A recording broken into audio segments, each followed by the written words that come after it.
Glórias a Ti, Senhor. Nós exaltamos o Teu santo e bendito nome, Senhor. Senhor, que o Senhor realmente venha ter toda a glória no meio de nós, Senhor. Senhor, que isso não venha a ser apenas uma canção, mas que seja, Senhor, de fato, a expressão do nosso coração para Ti, Senhor. Que o Senhor seja exaltado, Senhor. Tenha toda a glória, Senhor, no meio de nós. Ó, Senhor, este culto é para o Senhor. Ó, Senhor, não temos outra razão de estarmos aqui, ó Deus, a não ser o Senhor mesmo. Que o Senhor venha ser engrandecido no meio de nós, Senhor. Ó, Senhor, nós carecemos tanto de Ti, Senhor. Carecemos tanto da Tua presença de uma forma viva no nosso meio, Senhor. Senhor, nos conduza, Senhor, para que o Senhor mesmo venha ter todo o lucro, toda a glória, toda a satisfação no nosso viver. Senhor, em nome de Jesus, Senhor. Amém. Graças ao Senhor. Amém, amados. Vamos abrir a palavra do Senhor aqui. No Evangelho de João, capítulo 14, versículo 16. E eu rogarei ao Pai, e Ele vos dará outro Consolador, para que fique convosco para sempre. O Espírito da verdade que o mundo não pode receber, porque não o vê nem o conhece. Mas vós o conheceis, porque habita convosco e estará em vós. Não vos deixarei órfãos, voltarei para vós. Efésios capítulo 4, versículo 30. E não entristeçais o Espírito Santo de Deus, no qual estáis selados para o dia da redenção. Amém? Glorificamos ao Senhor pela sua palavra. Amados, eu glorifico ao Senhor porque Ele nesses dias tem introduzido esse assunto do Espírito Santo no nosso meio. E nós sabemos o quanto esse assunto é urgente, o quanto nós necessitamos compreendermos esse assunto. Não apenas compreendermos, mas mais do que todas as coisas, tocar a prática desse assunto. E nós vemos que a igreja, em algum momento da história, ela se perdeu com relação à pessoa e à obra do Espírito Santo. Nós vemos que o Senhor tem nos dado a oportunidade nesses dias de tocarmos nesse assunto. Sabemos que o Espírito Santo, Ele conhece todas as coisas. E por Ele conhecer todas as coisas, Ele conhece as nossas necessidades.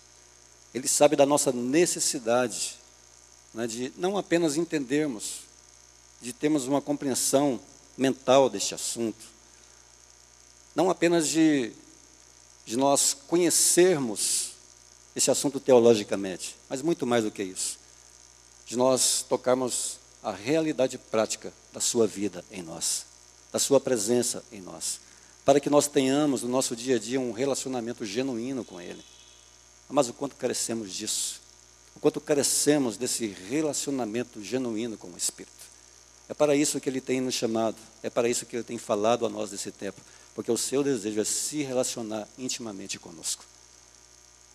E semana passada nós estivemos compartilhando, e nós pudemos falar um pouco, meditar um pouco sobre algumas coisas que impedem o fluir do Espírito no nosso meio, que impedem o nosso caminhar cristão, que tem sido uma barreira para o nosso fluir em Deus, para essa vida profunda em Deus, para esse relacionamento de profundidade em Deus. E uma das primeiras coisas que eu coloquei foi exatamente essa questão do nosso conhecimento do Espírito Santo. Quando eu falo conhecimento, amados, não estou falando de um conhecimento teológico, mas estou falando de um conhecimento experimental, porque é isso que o Senhor deseja de nós. Não que nós venhamos ter nossa mente cheia de teologias, mas que nós venhamos ter uma experiência real com Ele, uma experiência viva e real com Ele. Esse é o desejo do Senhor para nós, essa é a vida que Ele tem para nós, uma vida de experimentar dEle em realidade. E notemos que o Espírito Santo, Ele não é uma influência, Ele não é apenas um poder, não é um vento, mas Ele é uma pessoa. E como pessoa, Ele se entristece, Ele tem ciúme, Ele se satisfaz. E o Espírito Santo, Ele não somente é uma pessoa, mas Ele também é Deus. Semana passada nós pudemos compartilhar um pouco sobre a deidade do Espírito Santo. O Espírito Santo, ele é Deus. E ele não é menor do que o Pai e o Filho. Ele é um com o Pai e com o Filho. Ele habita numa comunhão eterna, uma comunhão perfeita e eterna. E algo interessante, amados, com relação ao Espírito aqui, todos os atributos que são inerentes à divindade, também diz respeito ao Espírito Santo. E nós vemos que o Espírito Santo, ele é onisciente, onipresente, onipotente, ele é eterno, ele é poderoso, ele é glorioso.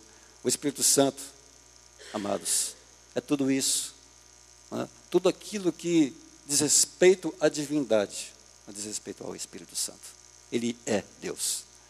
E a segunda coisa que nós podemos ver é que o Espírito Santo, ele habita em nós. Amados, quão maravilhoso é isso. Nós precisamos de entender a profundidade disso. Talvez esse seja o maior milagre que nós podemos ter, a habitação do Espírito Santo em nós. O irmão Martin Lloyd-Jones, ele fala que a máxima do Espírito Santo é a sua habitação em nós. Amados, isso é algo maravilhoso. Nós precisamos entender o peso disso. Precisamos entender o peso da habitação do Espírito Santo em nós. Esse Deus maravilhoso, esse Consolador bendito, esse Deus eterno, esse Deus glorioso, esse Deus soberano, ele habita dentro de mim e dentro de você. Isso é glorioso, amados. Isso tem que evocar de nós glórias ao Senhor, porque ele habita em nós.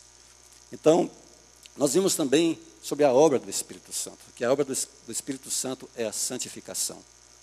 Ele está operando a santificação em nós. E ele habita em nós com o propósito de glorificar Cristo em nós. Essa é a obra do Espírito. Ele está trabalhando em nós. Ele está operando essa obra de santificação em nós, para que Cristo venha a ser engrandecido e glorificado no nosso viver. Esse é o trabalhar do Espírito, amado. O que é mais glorioso de tudo isso é que ele não desiste de nós. Por mais que muitas vezes sejamos duros, insensíveis a ele a si mesmo não desiste de mim, de você. Sabe, ele prossegue nessa boa obra que ele começou em nós. E a palavra do Senhor nos diz que ele concluirá, que ele terminará, que ele completará essa boa obra que ele começou em nós. Então, amados, o Espírito Santo, ele está operando essa obra grandiosa de santificação. E nós vimos que a santificação, ela toca não somente esse aspecto do trabalhar do Espírito em nós, mas também da nossa responsabilidade, e fala da nossa consagração ao Senhor. Ao mesmo tempo que ele trabalha em nós, nós temos que responder positivamente ao trabalhar do Espírito em nós. Nós temos, amados, que depender do Espírito a cada dia para que possamos viver essa vida de santidade que agrada a Deus. O Senhor nos chama nesses dias a uma vida de consagração, uma vida realmente rendida a Ele, uma vida consagrada a Ele, em todos os sentidos, em todas as áreas, não é que nós possamos consagrar ao Senhor. Então nós vemos que santificação tem esses dois lados, o trabalhar do Espírito e a nossa responsabilidade, e a nossa consagração. Amém? Agora aqui em Efésios 4:30,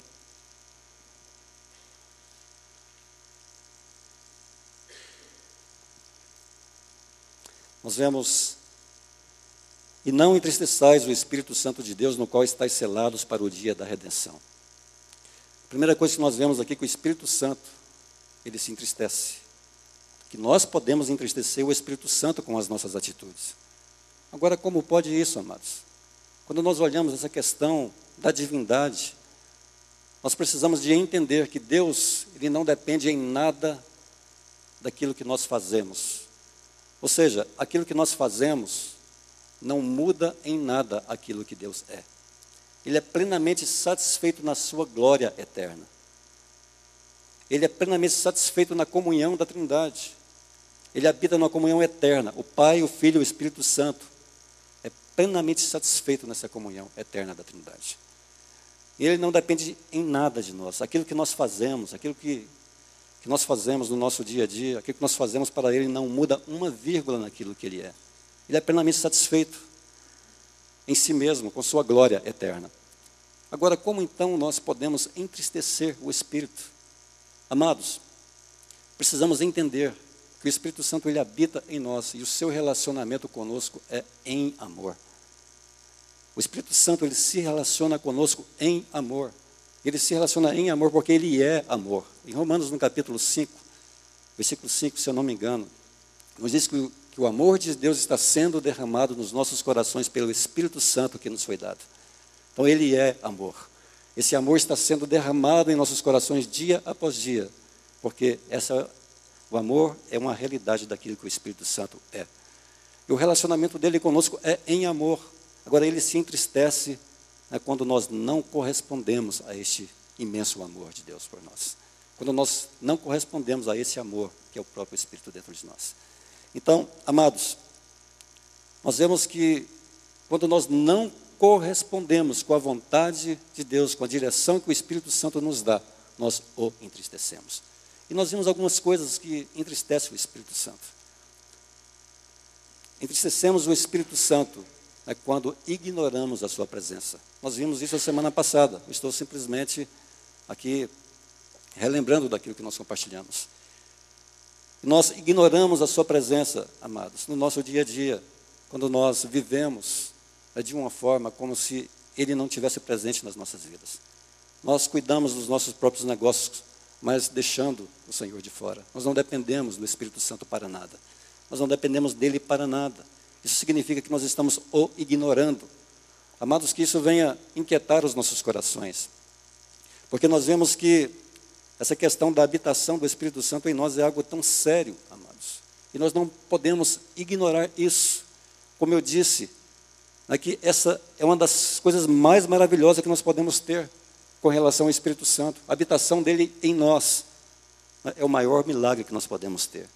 Agora, nós não podemos ignorar isso, amados. Ele habita em nós, em santidade, em justiça e santidade.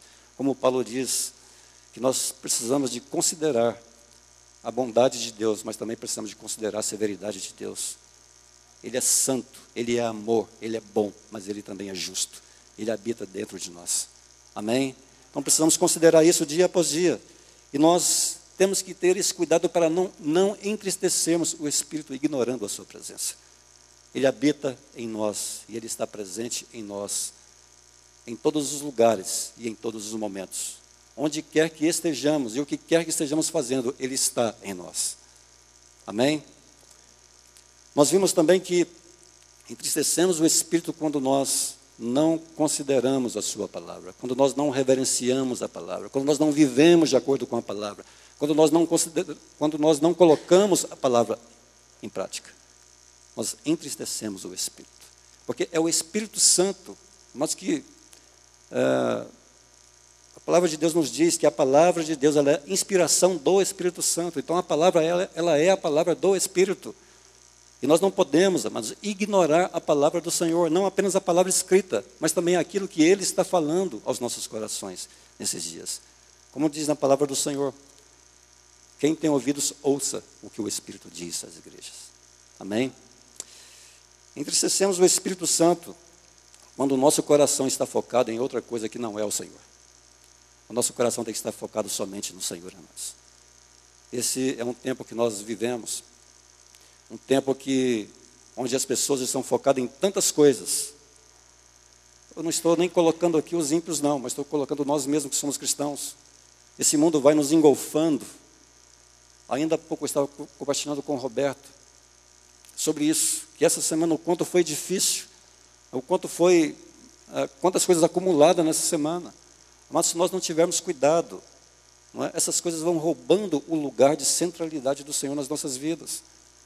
Nós não podemos perder o foco. O nosso foco é o Senhor. A razão da nossa vida é o Senhor. Não temos outra razão de existir, irmão. O Senhor é a razão da nossa existência. Ele é a razão de estarmos aqui hoje.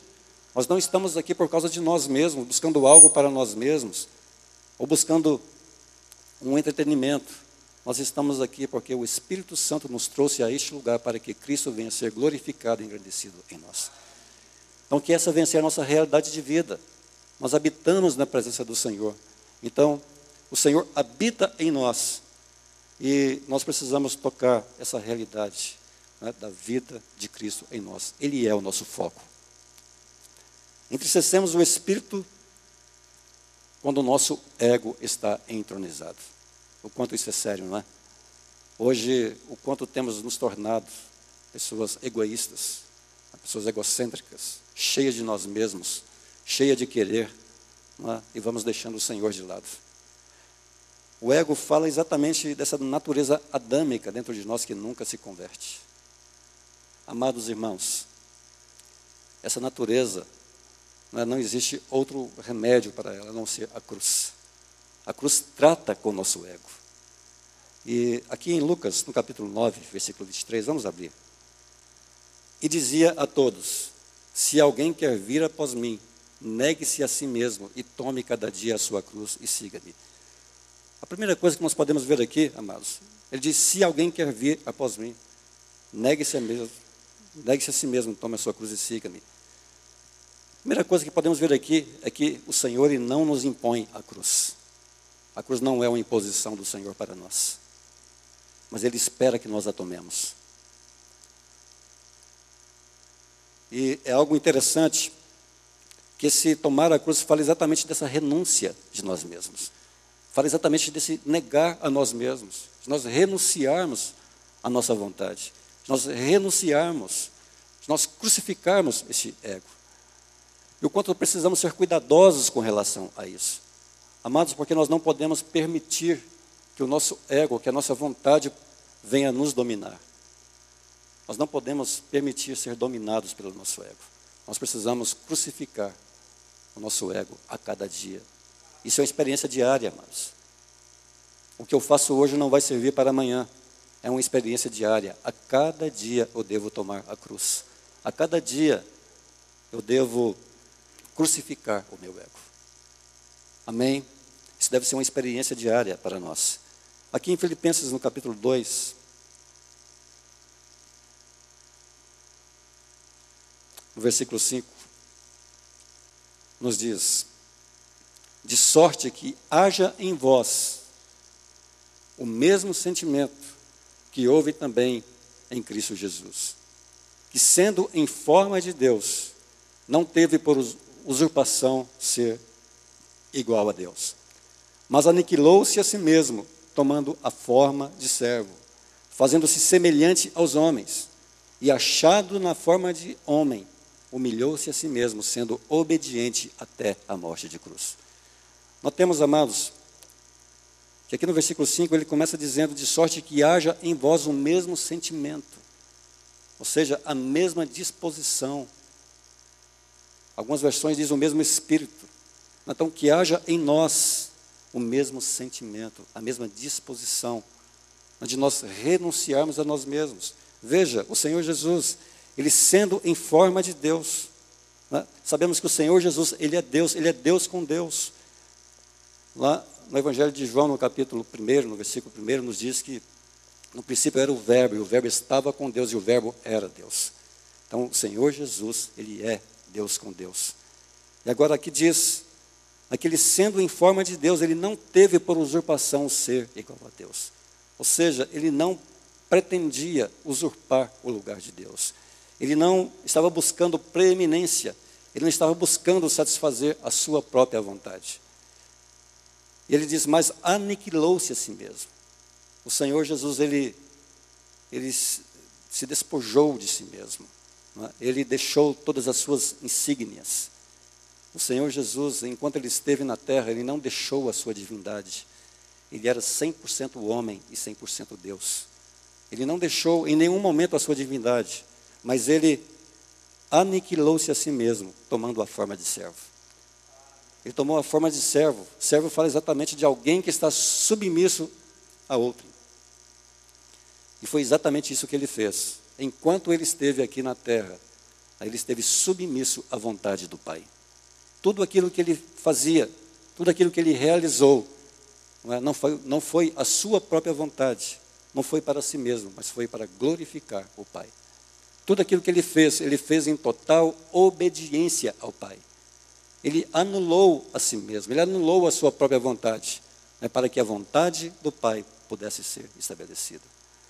Então, amados, nós vemos que,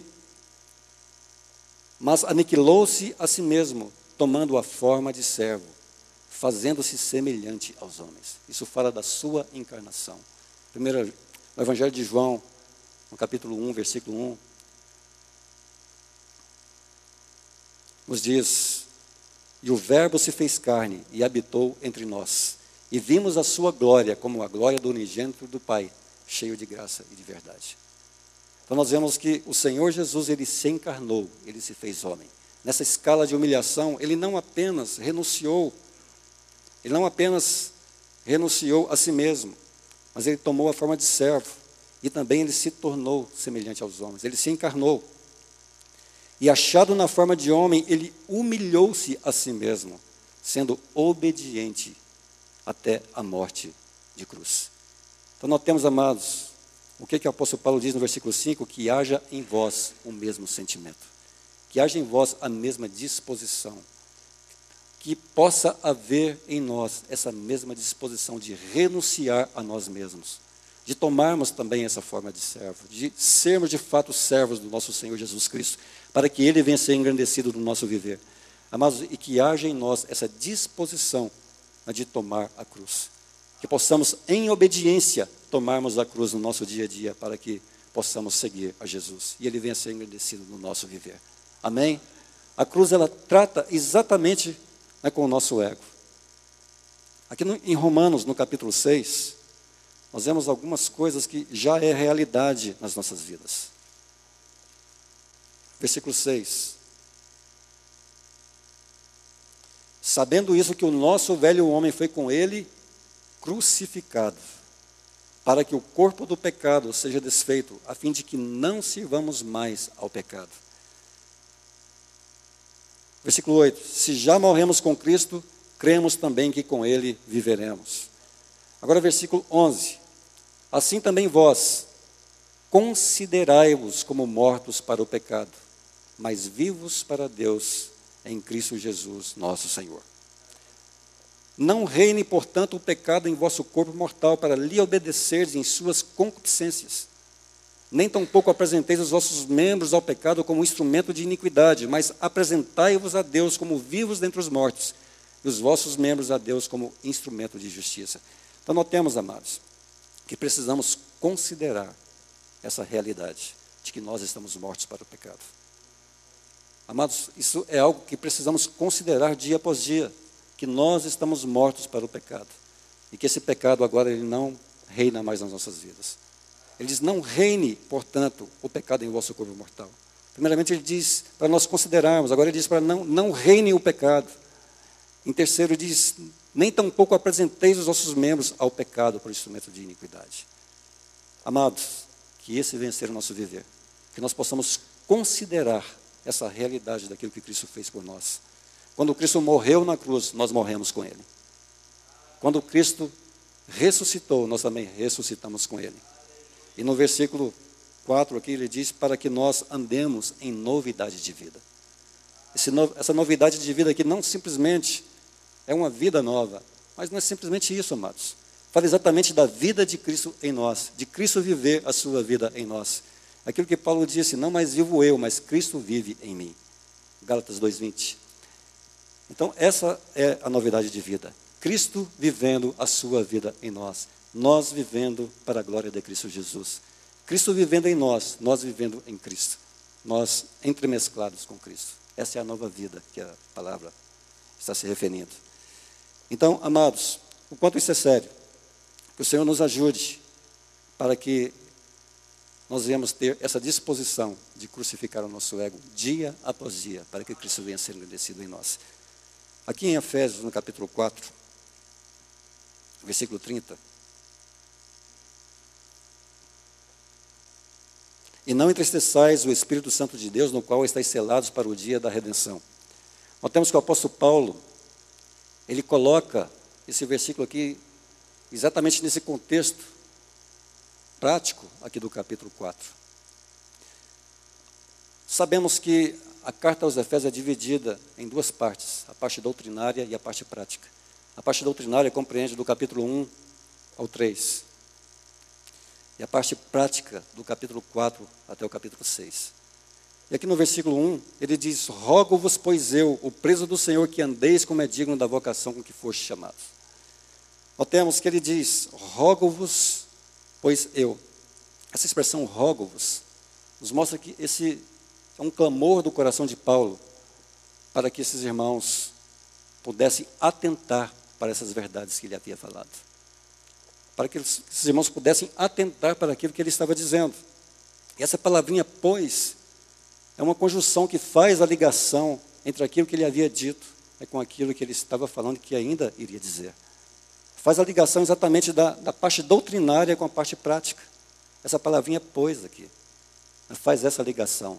Isso nos mostra que o apóstolo, ele aplicara, né, essas doutrinas. E agora, ele está falando que essas doutrinas devem ser aplicadas nos nossos dias. Ele falou sobre essas doutrinas. Agora ele está dizendo que essas doutrinas precisam ser aplicadas no nosso dia a dia. Ou seja, havia um grito do coração de Paulo, um clamor no coração de Paulo para que esses irmãos pudessem viver de acordo com a palavra que eles haviam recebido. De acordo com essas doutrinas elevadas que ele coloca aqui nos 3 primeiros capítulos. E é interessante, amados, que isso fala a nós também. Porque nós temos que viver de acordo com a palavra que nós temos ouvido. Quantas coisas o Senhor tem falado a nós nesse tempo. Isso significa que não pode haver diferença entre aquilo que temos ouvido com o nosso viver prático. Aquilo que nós vivemos tem que estar exatamente equivalente àquilo que nós temos recebido do Senhor. Não pode haver diferença. A nossa vida tem que estar de acordo com a doutrina que temos recebido. Mas não pode haver diferença. Se tem havido essa diferença em nós, está tudo errado em nós. Porque a nossa vida tem que ser exatamente igual àquilo que temos recebido do Senhor. A palavra do Senhor é vida. Então, nós precisamos permitir que essa palavra venha ser vida em nós, no nosso dia a dia. Precisamos viver de acordo com essa palavra. Então, exatamente isso que Paulo está falando. Esse é o coração de Paulo. Essa é a preocupação de Paulo para que esses irmãos pudessem viver de acordo com a palavra do Senhor. De acordo com a doutrina. E notemos aqui, mas ele diz que andeis como é digno da vocação que foste chamados. Temos uma vocação. E essa vocação que ele se refere aqui é exatamente essas doutrinas que ele estabelecera anteriormente. Nós vemos que essa vocação fala exatamente de tudo aquilo que nós temos em Cristo, que somos em Cristo, e fala da sua obra em nós, daquilo que ele está fazendo em nós. Ele trata de todas essas coisas nos capítulos anteriores. Nós vemos que no capítulo 1, ele nos fala da nossa eleição. Nós somos escolhidos por Deus. Nós somos predestinados por Deus. Nós somos feitos filhos de Deus. Nós somos inseridos no amado. Aqui no capítulo 1, versículo 6. Versículo 5. E nos predestinou para filhos de adoção por Jesus Cristo, para si mesmo, segundo o beneplácito de sua vontade, para louvor e glória da sua graça, pela qual nos fez agradáveis a si no amado. Ele nos fez agradáveis a si no amado. Quem que é esse amado, amados? Esse amado é o Senhor Jesus Cristo. E por que somos agradáveis a Ele? Porque nós somos inseridos nesse amado. Isso significa que Ele nos ama da mesma forma que ama o seu amado Filho Jesus Cristo. Amém? Da mesma forma, da mesma medida. O Pai nos ama da mesma forma que ama o seu amado Filho Jesus Cristo. Então nós vemos todas essas coisas. A nossa eleição, a nossa predestinação, a nossa filiação. Nós vemos o penhor do Espírito. No capítulo 2, nós vemos que nós estávamos mortos nos nossos delitos e pecados. Ele não apenas vivificou o nosso espírito, mas como também colocou em nós a sua própria vida, amados. Ele colocou a sua própria vida de nós, a vida Zoe, dentro de nós. Ele não apenas vivificou o nosso espírito, mas ele também habita dentro de nós. E aqui no versículo 6, versículo 5 ainda. Estando nós ainda mortos em nossas ofensas, nos vivificou juntamente com Cristo, pela graça sois salvos, e nos ressuscitou juntamente com Ele, e nos fez assentar nos lugares celestiais em Cristo Jesus. Amados, nós somos colocados numa posição elevada. Agora, quando nós tocamos esse aspecto prático, né, sabe o que isso nos diz? Que nós temos que viver de acordo com essas verdades elevadas. Nós somos colocados numa posição elevada, agora o nosso viver tem que estar de acordo com essa realidade. Nós não podemos simplesmente entendermos isso. Nós não podemos simplesmente termos uma compreensão clara disso. Nós não podemos simplesmente termos revelação disso no nosso espírito. Mas muito mais que isso, precisamos viver de acordo com isso. A nossa experiência diária tem que ser de acordo com essa verdade, irmãos. Nós precisamos viver, né, de fato, né, essa vida cristã elevada. Amém? É para isso que o Senhor tem nos chamado nesses dias. E nós vemos aqui, em Efésios, no capítulo 4, versículo 17. E digo isso, e testifico no Senhor, para que não andeis mais como andam também os outros gentios, na vaidade do seu sentido, entenebrecidos no entendimento, separados da vida de Deus pela ignorância que há neles, pela dureza do seu coração, os quais, havendo perdido todo o sentimento, se entregaram à dissolução, para com avidez cometerem toda sorte de impurezas. Notemos o que ele diz aqui, para que não andeis mais como andam também os outros gentios, na vaidade do seu sentido. A palavra sentido aqui se refere à nossa alma, ou à totalidade da nossa alma. Ele diz para que não andeis mais na vaidade do seu sentido. A vaidade aqui fala de futilidades.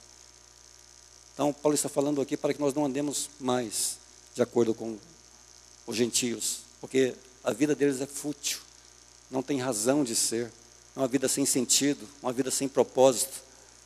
É assim que eles vivem, mas por mais que eles alcancem os seus objetivos, os seus ideais, a vida deles não tem propósito, não tem sentido algum. Mas nós temos uma esperança. Amém? O Senhor Jesus Cristo é a nossa esperança. O apóstolo ele diz, para que não andeis mais como andam também os outros gentios na vaidade do seu sentido, entenebrecidos no entendimento. Essa expressão fala de cegueira espiritual, de alguém que está coberto de trevas, de alguém que não é capaz, né, de ter um entendimento espiritual. Ele diz, separados da vida de Deus, pela ignorância que há neles, pela dureza do seu coração. Os quais, havendo perdido todo o sentimento, a palavra sentimento aqui nos fala de apaugeu, no grego, que significa tornar-se calejado, insensível, apático. Se entregaram à dissolução. Essa palavra dissolução aqui é asselgeia, que nos fala de luxúria, licenciosidade, perniciosidade, libertinagem.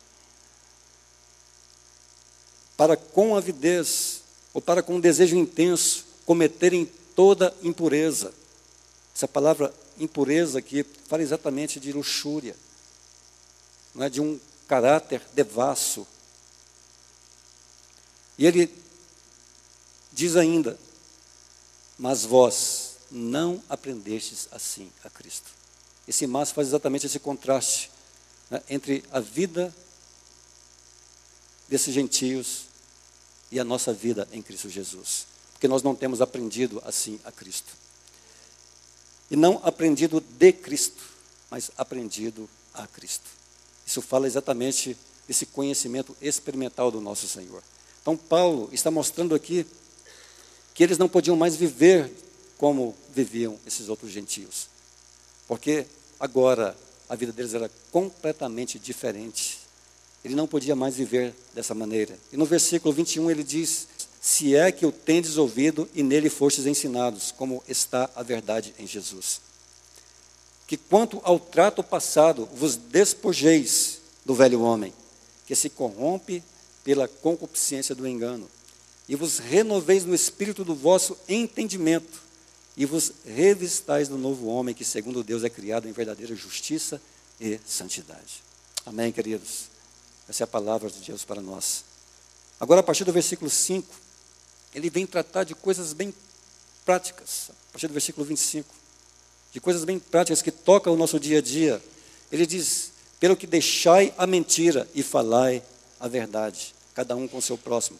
porque somos membros uns dos outros. Amados, para quem que Paulo estava falando essas palavras? Estava falando para a igreja do Senhor, ali em Éfeso. Ele não estava falando para ímpios, essa é uma palavra para cristãos. Ele estava falando exatamente isso, pelo que deixai a mentira e falai a verdade, cada um com o seu próximo, porque somos membros uns dos outros. Ele estava corrigindo exatamente algumas falhas que havia no meio dos irmãos. E ele disse aqui, irai-vos e não pequeis. Não se ponha o sol sobre a vossa ira. Não se ponha o sol. Fala que nós não devemos deixar que o dia venha terminar para que nós venhamos resolver as nossas pendências. Amém? Não deis lugar ao diabo. Querido, quantos temos que ser cuidadosos? A palavra do Senhor nos diz que o diabo, ele anda ao nosso derredor, bramando como um leão, buscando a quem possa tragar. 1 Pedro 5,9, se eu não me engano. Ele está ao nosso derredor, buscando exatamente uma brecha, para nos tirar, para impedir o propósito do Senhor nas nossas vidas. 2 Coríntios, no capítulo 2, versículo 10 e 11. Vamos ler esse texto. E a quem perdoastes alguma coisa, também eu. Porque o que eu também perdoei, se é que eu tenho perdoado por amor de vós, o fiz na presença de Cristo, para que não sejamos vencidos por Satanás. Então ele estava tratando aqui exatamente nessa questão de perdão. Porque a falta de perdão é de fato uma brecha para Satanás. E ele nos diz, no versículo 11, porque não ignoramos os seus ardis. Queridos, nós não podemos ignorar as artimanhas de Satanás. Não podemos dar lugar a ele. Não podemos dar brechas no nosso viver. E todas essas coisas que nós estamos lendo aqui consistem em brechas, para que Satanás venha ter legalidade para agir nas nossas vidas. Que sejamos cuidadosos, amados, nesse tempo. Se há um tempo que nós precisamos ser cuidadosos, quanto mais esse tempo agora, precisamos ser muito mais cuidadosos. Porque o Senhor tem nos chamado para uma vida cristã elevada, para expressarmos Cristo nessa geração. E Satanás, ele está pelejando de todas as formas para impedir que isso venha a ser uma realidade em nós. Então, portanto, amados, não deis lugar ao diabo. De que forma que ele está falando que nós demos lugar ao diabo? Está falando da mentira, né, da ira, né, quando pecamos, quando estamos irados. Está falando daquele que furtava, não furte mais. Antes trabalhe fazendo com as mãos o que é bom, para que tenha o que repartir com o que tiver necessidade. Ele diz ainda, não saia da vossa boca nenhuma palavra torpe, mas só a que for boa para promover a edificação, para que dá graça ao que as ouvem. Amados, não saia da vossa boca nenhuma palavra torpe. O quanto isso consiste em uma advertência para nós. Porque o quanto às vezes somos falhos com a nossa palavra, amados. Essa palavra torpe não está falando somente de xingamentos, não. Não são palavras feias, que agridem até os nossos ouvidos, não. Mas é muito mais do que isso. Palavras torpes falam de tudo aquilo que não edifica. Coisas que não servem para nada. Palavras são gracejos. Coisas que, às vezes, nós ferimos os outros. Nós não fazemos xingamentos, mas ferimos os outros com as nossas palavras. As nossas palavras têm que promover a edificação. É isso que a palavra do Senhor está nos dizendo. Não saia da vossa boca nenhuma palavra torpe, mas somente as que forem boas para promover a edificação. E ele diz ainda, e não entristeçais o Espírito Santo de Deus, no qual estáis selados para o dia da redenção. Notemos que Paulo, ele introduz esse versículo 30 aqui, exatamente nessas coisas que ele vinha falando. É algo tão glorioso, amados, que ele vem falando dessas coisas práticas do nosso dia a dia. É como se ele estivesse lembrando-nos exatamente da pessoa bendita do Espírito Santo. É como se ele estivesse lembrando da habitação do Espírito Santo em nosso viver.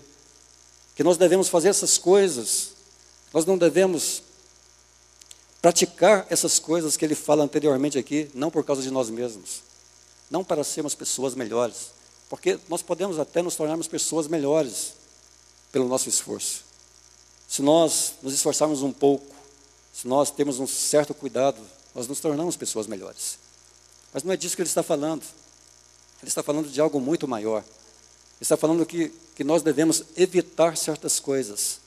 Nós precisamos de renunciar essas coisas por causa do Espírito que habita em nós.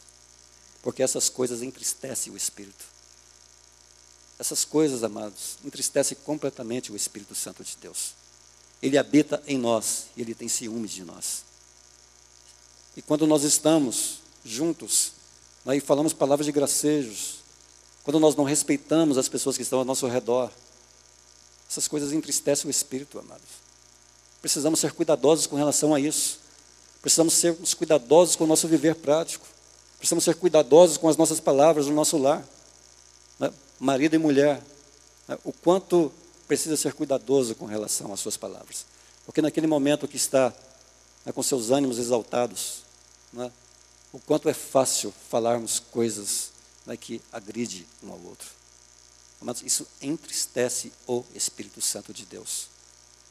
Você precisa ser cuidadoso, você que é marido, você que é mulher, é porque essas coisas entristecem o Espírito Santo de Deus. Mas nós precisamos de entender, precisamos de ter uma compreensão clara, né, de que o Espírito Santo habita em nós. Nós não podemos perder isso de vista. Quando estamos na nossa casa, no nosso relacionamento conjugal, no nosso relacionamento com a nossa esposa, com os nossos filhos, o Espírito Santo habita em nós, Ele está presente em nós, e Ele deseja de fato conduzir as nossas vidas completamente, em todos os momentos da nossa vida, amados, a começar da nossa casa, do nosso relacionamento conjugal, nosso relacionamento com os nossos filhos. Nós precisamos entender que as nossas atitudes dentro da nossa casa podem estar entristecendo o Espírito Santo. Como você tem vivido, meu irmão, diante dessa tão grande verdade? Como têm sido as suas palavras dentro de casa? Como você tem tratado a sua mulher, o seu esposo, aos filhos, os pais aos filhos? Como tem sido esse tratamento? Precisamos, está vendo o quanto é importante nós termos essa percepção da habitação do Espírito Santo em nosso viver? Mas porque isso nos corrige completamente. Sabe, isso nos perscruta, isso gera um temor nos nossos corações. Nós temos consciência da habitação do Espírito Santo em nosso viver, isso gera temor nos nossos corações. Então, portanto, amados, nós devemos ser cuidadosos com relação ao nosso viver, não simplesmente preocupados com o que as pessoas acham de nós, não simplesmente para nos tornarmos pessoas melhores, mas é porque dentro de nós habita uma pessoa santa, que é o Espírito Santo. Amém? Que isso venha ser uma realidade do nosso viver. Que sejamos cuidadosos, amados. Amém? E ele diz ainda: toda amargura e ira e cólera e gritaria e blasfêmia e toda malícia seja tirada de entre vós. Antes seja um para com os outros benignos, misericordiosos, perdoando-vos uns aos outros, como também Deus vos perdoou em Cristo. Ah, irmãos, mas isso só serve para as pessoas lá de fora, dentro de casa não. Dentro de casa eu posso tratar minha esposa do jeito que eu quero, os meus filhos do jeito que eu quero. Amados, sejamos cuidadosos em relação a isso. Ele está dizendo aqui para nós tirarmos toda a ira no meio de nós. Tirarmos toda a ira e cólera e gritaria, blasfêmias e toda a malícia seja tirada de entre vós. Nós precisamos ser benignos, misericordiosos, perdoando-nos uns aos outros, como também Deus nos perdoou em Cristo. Que esse venha a ser o nosso viver, amados. Agora vocês percebem o quanto nós necessitamos da presença do Espírito Santo em nós de uma forma viva. O quanto nós precisamos tocar o Espírito Santo em nós de uma forma experimental. Isso não pode ser, amados, um mero conhecimento para nós, mas deve ser uma realidade viva em nós. Nós precisamos clamar ao Senhor para que nós venhamos viver uma vida de acordo com a vontade de Deus. Nós possamos viver essa vida em dependência total do Espírito Santo. Que nós nunca venhamos perder de vista de que o Espírito Santo, essa pessoa bendita, esse Deus maravilhoso, habita dentro de nós. Nunca percamos isso de vista, amados. Que a cada dia, a cada manhã, nós possamos tomar em nossa mente essa realidade, em nossos corações essa realidade de que o Espírito Santo habita em nós. Amém? Graças ao Senhor. Que o Senhor possa prosseguir falando aos nossos corações.